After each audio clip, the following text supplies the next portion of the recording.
Look, by now, y'all know the vibes. Instagram got everybody thinking they a chef, new bios, new pages, but this kitchen tells the truth. Yo, this is Betcha Wanna Cook For Me. Today, I got a new chef for episode 4, yo. He got loud confidence, not the quiet confidence. The type of confidence that made me kinda curious, like, this man pulled up beating his music cause he knew it was something. So, yo, we gonna get right up into this episode real quick. Let's do it. Chef, tell them who you are, where you from, and what makes you different from all the other Instagram chefs. I'm a chef that got lit on Instagram. You know Ooh, what I'm saying? It's a little bit different, but I am Chef Tyler Thomas. I'm from Birmingham, Alabama. Went to school at Johnson & Wales in Charlotte, North Carolina.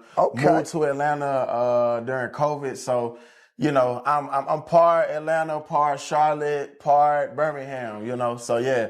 And, you know, something that just make me different from the other chefs, honestly, I just think it's my delivery, the way I'm able to articulate the dishes and explain to my clients, you know, what it is that they're eating. And I think that's what really makes me different from a lot of other chefs. Okay, I hear you. So, what we cooking today? So we got some steak frites today. I got some grass-fed ribeye. We're gonna hand cut the fries. We're gonna Parmesan truffle them and make a nice little chimichurri to put on top as well. Chimichurri.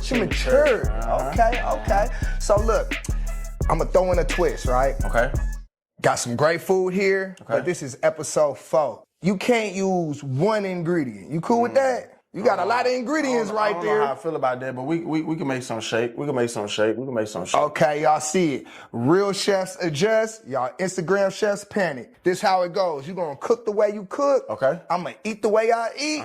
And if it's slapping, I'm gonna give you your flowers. Oh, we ain't worried about it. We ain't even worried about it not slapping. It's gonna rock your socks. Okay, sure. Well, if it don't slap, I'm gonna let you know that too, respectfully, chef. Okay. All right, so first thing first, we're gonna start with our red bell pepper. This is gonna go in our chimichurri. Just take a little side off and get some julienne strips. Once I get these julienne strips, we're gonna turn them to the side, give them a nice small dice, and this will bring a lot of color and just a little crunch to our chimichurri.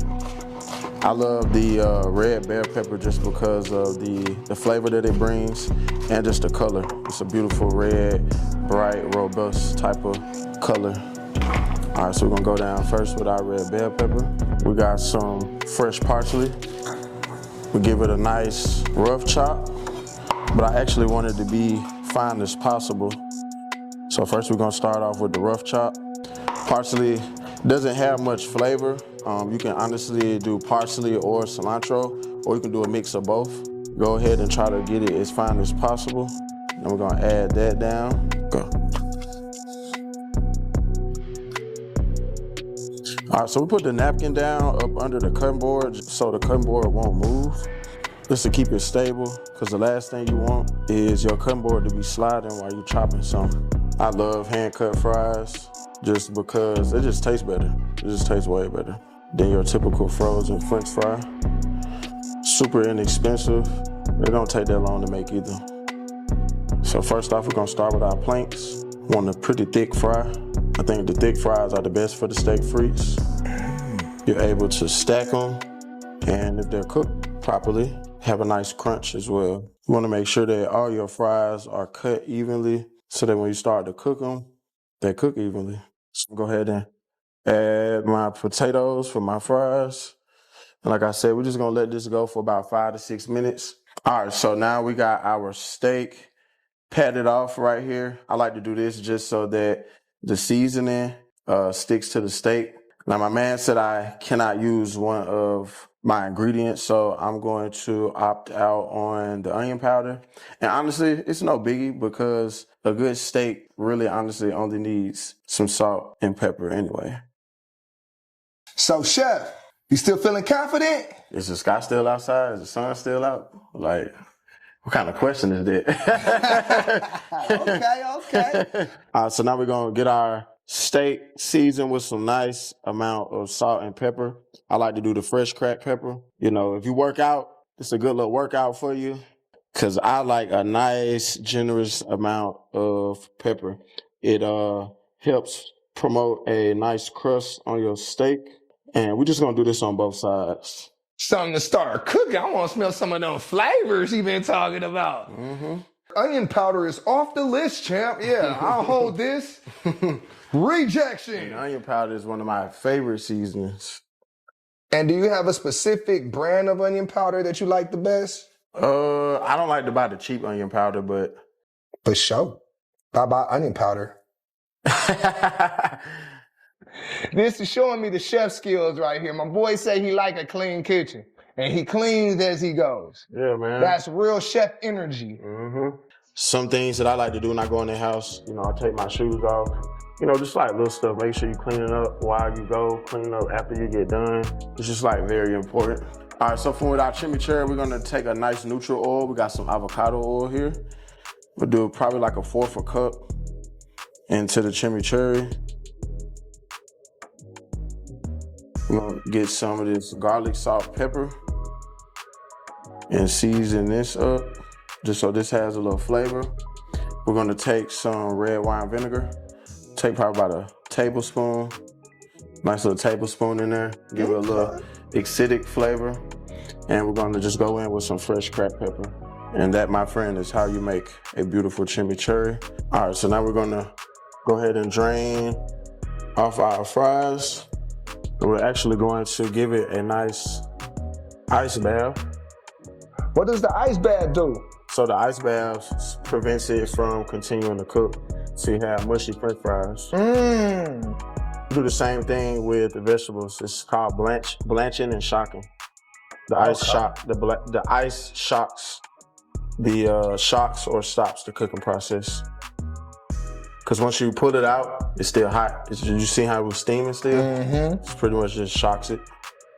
So it stays nice and firm, so you don't have like a, you know, a mushy French fry. I like a crispy and crisp. Bite into it like an apple. All right, let that do its thing. All I gotta do is cook the fries and make the steak, man. All right, so now we're gonna add our oil into the pan. You wanna fill it like halfway up. Worst thing you can do is just add too much oil into your pan. It's not gonna crisp up the way that you need it to. So we're gonna let that heat up while our fries are cooling down, and then we're gonna start on our fry. So I'm still waiting for the food. I'm still waiting for the food patiently like a good little kid, you know what I'm saying? Not trying to get kicked out the kitchen. Ain't no appetizer? The dish is the dish, man. The dish is the dish. Dish is the dish. Hey, do you have problems like that, chef? Like, you ever get a client that you feel like thank you for paying for this, but I'm something totally different. Like all the time, man. Like, I honestly had clients like be like, yo, I booked with you because you're more attractive than the other chef. Swear. Especially girls. They're like, man, there's like 12 girls in here. We wanted somebody nice we can look at, and this, that, and the third. I'm like, okay. Appreciate it. All right, so now we're going to start with a test fry just to check the temp. Yeah, it's ready. So we're going to drop our fries in. You want to make sure you're not overcrowding your pan so the fries can cook evenly and that they all get crispy. So we're gonna let this cook for about 5 to 7 minutes or until golden brown. So as you can see, our fries are starting to crisp up a little bit. They still just got a couple more minutes. All right, so now our fries are done. Got that nice color on them. Just gonna take them, strain some of this excess oil off, put them to the side. All right, so now we're about to go ahead and get a nice sear on our steak. That sear is gonna lock in all them flavors, some seasonings. We've allowed our steak to get to room temp. So now I'm gonna take my avocado oil and I'm gonna get a nice little coating on the bottom of that pan. As you can see, it's smoking, ripping hot, ready for that steak. Now we're gonna add our steak. As you can see that seasoning on that steak, baby. We're gonna lay it down and give it a nice little room for it to cook. that's the sizzle I've been waiting for. And while this steak is cooking, we're gonna take some of this mashed garlic. We're gonna add it in the pan just to add some extra flavor to our steak. Now it's very important that you don't touch the steak while it's searing, so it locks in that nice juicy sear. Just gonna move this all around just to make sure that it's lubricating every inch of that sear on that steak.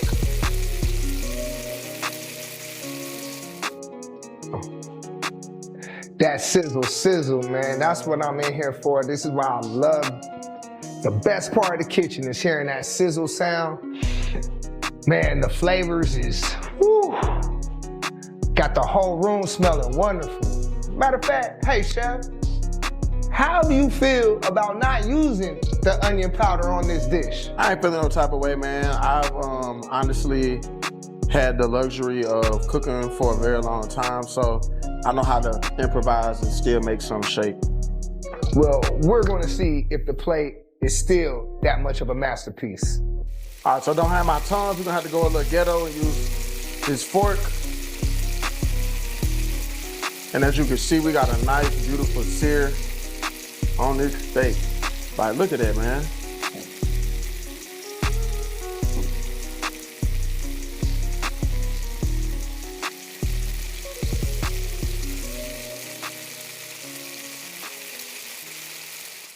Bet you wanna eat with me, bet you wanna eat with me, tell them. All right, so now for our Parmesan truffle fries, we're gonna take this truffle oil.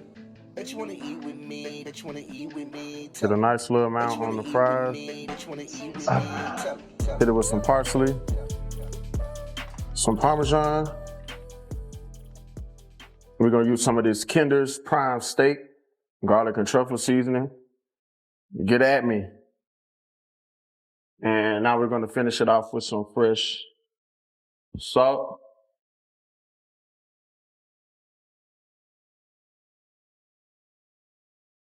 Parmesan truffle fries. Inside, the flavors are flavoring. That smell was suffocating me, and I was like, damn, I was ready to eat. So I'm just waiting for him to get up out of the kitchen and have the plate ready because, man, I know he was tired of me being over his shoulder anyway, man. All right, so now our steak has been resting. We'll go ahead and lock in. I'm gonna start to slice it.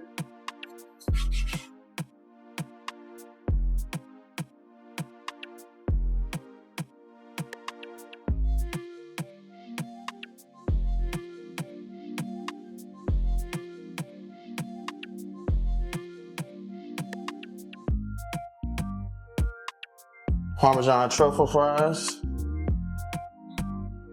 Get a nice little stack here. Our chimichurri.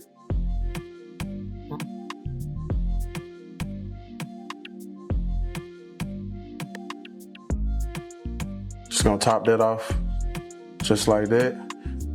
Beautiful colors on the steak here. And there you have it. Grass-fed ribeye, Parmesan truffle fries, and a beautiful chimichurri. So what do y'all think? Do y'all think I can really cook?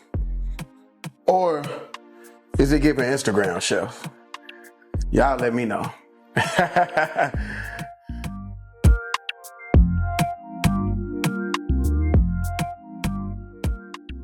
Wow, ready to eat.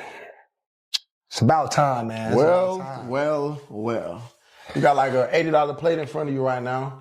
I'm gonna go ahead and describe it for you real quick. We got some nice russet hand-cut fries, Parmesan truffle.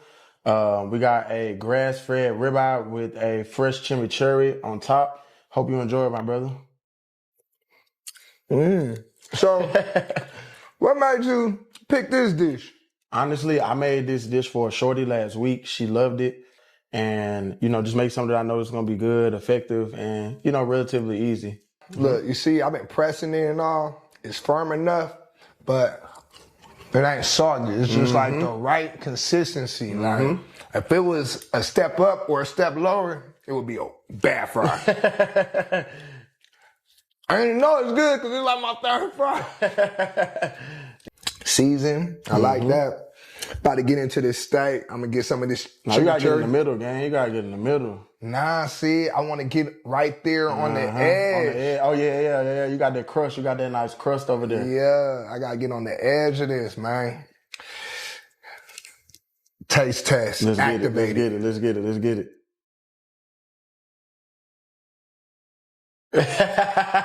What's your confidence like? What you think I'm gonna say? 12 out of 10. 12 out of 10. I would say maybe an 8 out of 10 just because it's slightly overcooked. Just slightly overcooked. Slightly overcooked. I like my steaks medium rare. It's got enough pink in it for me. The blood is still running. I like that. What about that chimichurri though? Fresh, nice. And when I say nice, the flavor it's just so much going in. It just complimented. This ain't Instagram good. This is real life kitchen good. Real talk, man. Let's go, let's go, let's But go. look, I'm gonna finish this plate. I don't like people hovering over my plate, man. So well, look, I got a plate. plate too, so I might as well go ahead and dig in. You feel me? Look, we can fry cheer. We can fry cheer, my brother. Fry cheer, let's do it. Let's get it. Without the onion powder, with the quick twist, you still pulled off something wonderful, bro. I gotta give you your flowers. The Bet You Wanna Eat With Me shirt, because I wanna eat with you, bro. Appreciate it, brother. You know what I'm saying? Real talk. Thank you. Pop, yo. Go ahead and let them know something, man. Y'all make sure y'all check me out on all social media platforms. Chef Tyler Thomas. Check out my business page at Roosevelt's Catering. I do run a travel chef company based out of Atlanta, but we do travel all over. Also, if you're in the Atlanta area and you're trying to get fit this year, make sure you tap in for meal preps. We're running a $100 special for 6 meals.